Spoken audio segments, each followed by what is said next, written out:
you have no horses. So, but they had this ritual of killing the horse, and I was told by this archaeologist that very often for that ritual, it was a major ritual. The horse was taken from the south of Siberia up to the north on the big river, so they were importing the horse for this ritual, but the ritual came from the south. It came from the Central Asian world of contacts, where you had naturally horses. So people were living in the geographic area where you had no horses anymore, but they were taking this horse ritual with them. And because you had no material goods, no horses around, they were importing the horse for that ritual. So that's an example for that how culture is functioning. And then naturally they were transforming the ritual. So what they have around, they have the beer and midway. And so they were discovering their own ritual, which is now a Finno-Ugric ritual, and they have the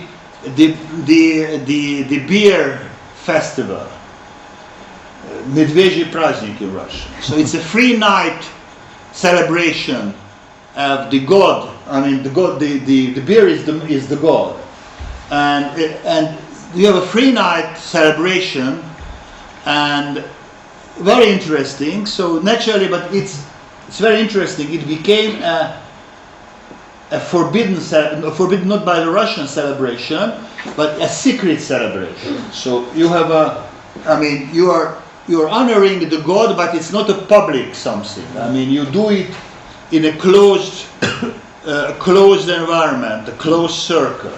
You do it 3 nights. And I told them naturally, because I discovered, I was not intending to do that, but I'm using to show that what does it means culture in its complexities on this Tamashi story. But so anyhow, I met there a woman who is not Hanti and Mansi, but she is an Udmurt. Udmurts is another Finno-Ugric nation. She is an artist from Ijevsk, which is a Russian city of those Udmurts, and she is a theater director and an actress. And she was invited to Hanti Mansis to do an ethnic theater, a Finno-Ugric theater. So anyhow, I'm back to that in a second, because it's very important to show the multifacetedness of the culture. But anyhow, I met her. We started to discuss different things, and I told her, I want to see this secretive festival of the beer. How the god of beer is honored. You should travel at least 500 kilometers from there up to the north to see a real story like that. Even now, this area is one of the richest areas of Russia, because you have oil there.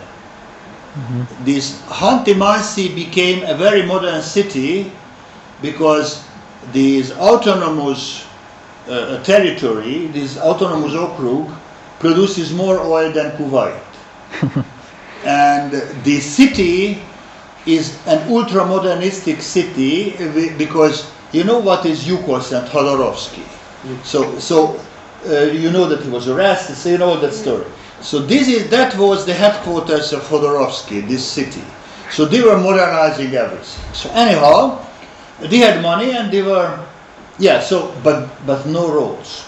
That's what I want to say. So 500 kilometers, you go to the north, so there is a road, one road down to, I think, to Surgut or to Tyumeny, I don't remember exactly, but no roads up to the north in the summer. I was there in July, because if you are there in the winter, there is no sun. So I was interested in looking at, but the others were not. So the meeting was done in the summer. So but in the summer there are no roads because you cannot pass the tundra. So in the winter you can just drive on the tundra because it's frozen. Mm-hmm. But in the summer it's nothing. Okay, so she told me 500 kilometers. it costs too much helicopters. I don't know how to reach the place, and plus it's not clear. I mean, what is there? But, and here I'm showing two approaches to the culture. There are two approaches which I can look at. First of all, I can go, I mean, for these 3 nights to a suburban place of that city where you have youngsters. So it was a... Okay, we are back in a second. You can imagine, yes.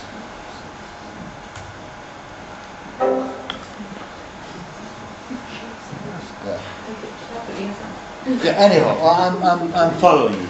So we have two approaches with this naive culture. Approach A, I'm trying to transfer the culture as an everyday celebration. What does it mean?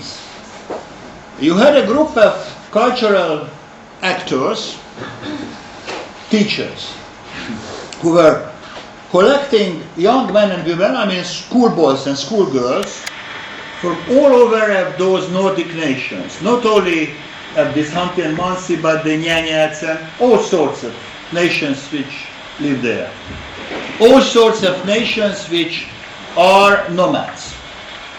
And their idea was that to be a nomad, it's not a cultural issue, it's a worldview, it's a lifestyle.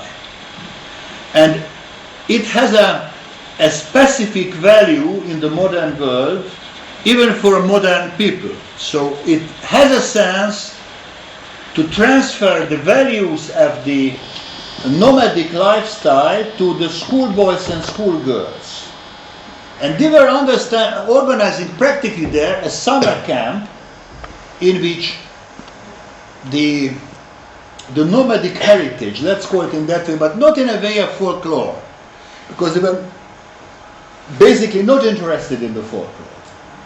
They were interested in understanding the nomadic lifestyle as a decision-maker process. How you are making judgments about what is good, what is bad. How you are making judgments about what to do next. How are you developing collectivistic understanding of a very complex situation with the natural environment, what is important for the nomads. So they were taking those 14, 15-year-old young boys and girls from these different nations. You had a nomadic camp, a real camp, so they were living there 2 weeks, a summer camp, and they were trained to do collective decisions, trying to understand what does it mean nomadic culture, nomadic worldview, nomadic lifestyle.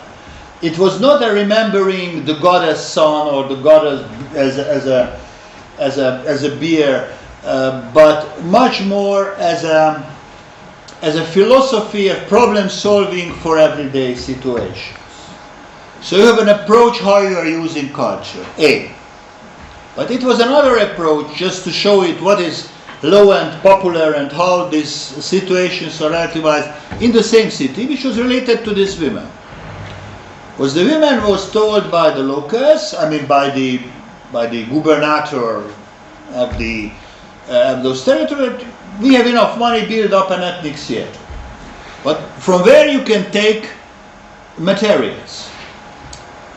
She was trying to find somewhere in the Far East a village school where you had a musical ensemble of those school kids. A few years ago, she was taking them down. She was taking them to a theater school. Anyhow, but the major problem was from where to take the materials.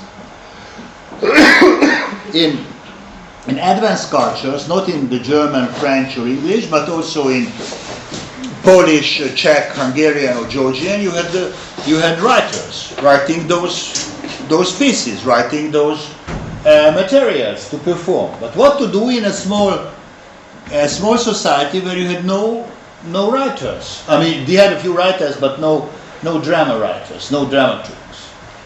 So what to do? And her idea was to take the rituals, a ritual A ritual, I mean, not only of advanced churches like Christian churches, etc., but the rituals of the nomads are also